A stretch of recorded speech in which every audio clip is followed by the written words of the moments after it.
Hello everyone, my name is Art Russell. Welcome to my channel. In this video I'm going to share more information about the law of attraction with the hope that it will empower you and help you manifest more easily. That might be improved health, greater wealth, better relationships, whatever you desire. To derive any benefit from the content of this video, it's important that you listen with an open mind, that you're willing to process reality in a different way. The quotes that I'm about to share will almost certainly challenge your belief systems. The first quote comes from the Tibetan Book of the Dead. I'll just hold it up so you can read it.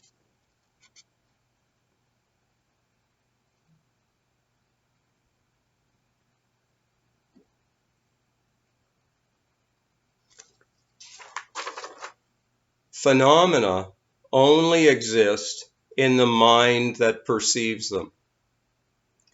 Now, this goes against everything that we've been conditioned to believe in the materialism paradigm.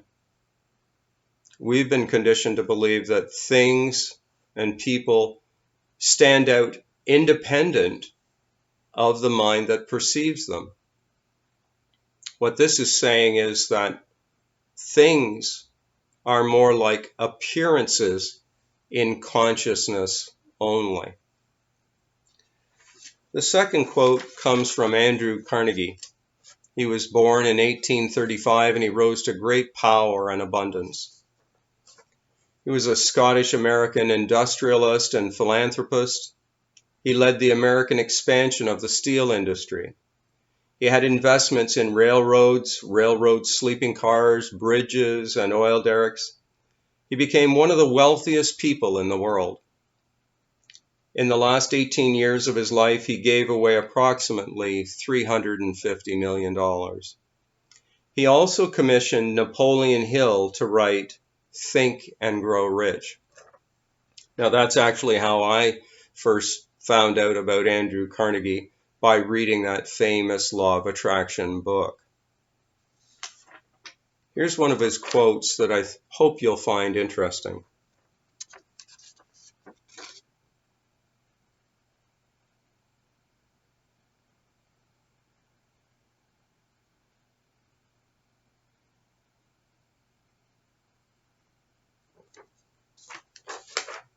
Any idea that is held in the mind, that is emphasized, that is either feared or revered, will begin at once to clothe itself in the most convenient and appropriate form available.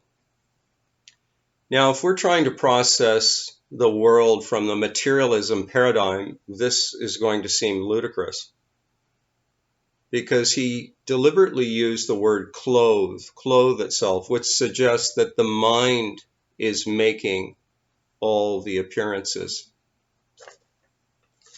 The next quote comes from a book entitled The Master Key System by Charles F. Haanel. He was a noted businessman, successful businessman, noted New Thought leader. It is the few who know that the things which they see are only effects, and understand the causes by which these effects were brought into existence. Now, the most important point about what I'm sharing is that the mind is the creator of everything. We've been conditioned to believe that we must be the doers, that we are physical beings, human beings in a matter-based world. This is saying that the heart of us really is consciousness. And any of you who've been following my spiritual teachings or pointings know that that's definitely my truth, that we are consciousness itself. We are co-creators. I'm going to add two more quotes here. The first is from the Bible, from Galatians 6, chapter 6, verse 7.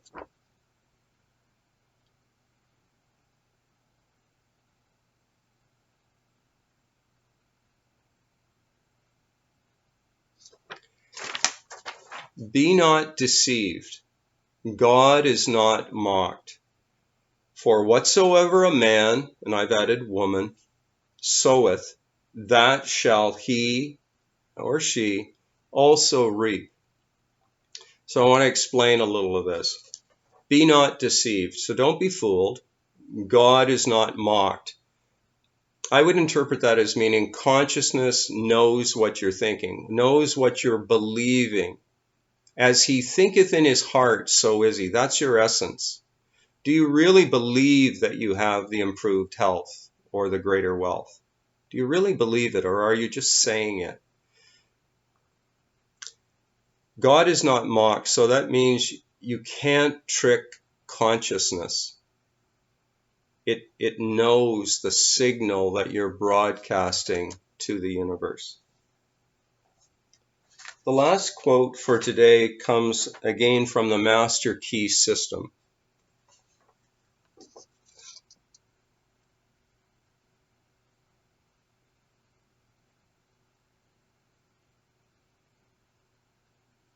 It's a long one, so I'll read it for you too.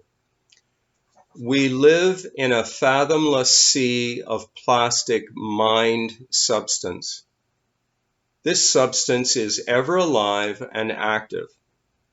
It is sensitive to the highest degree. It takes form according to the mental demand, basically what we're impressing upon it. Thought forms the mold or matrix from which the substance expresses. Now, this will make more sense if we just even briefly consider the placebo effect, which is well known by many. The example is usually given that a sugar pill is given to a test subject and that there's miraculous benefits that arise in the patient or the test subject because the patient believes that they're receiving a true medication, when in fact there's no active ingredient in the pill. So this alone points to or suggests that the mind is creating those results that are desired.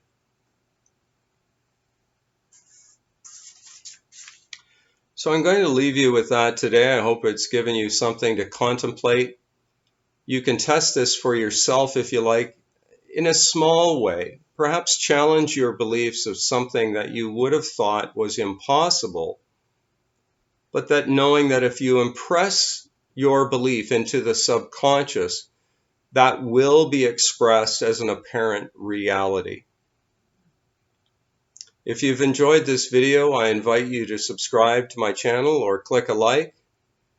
More information is available through my free articles at thinktwice.me and also through my book entitled This Taste of Flesh and Bones, available from Amazon. Bye for now. We'll talk again soon.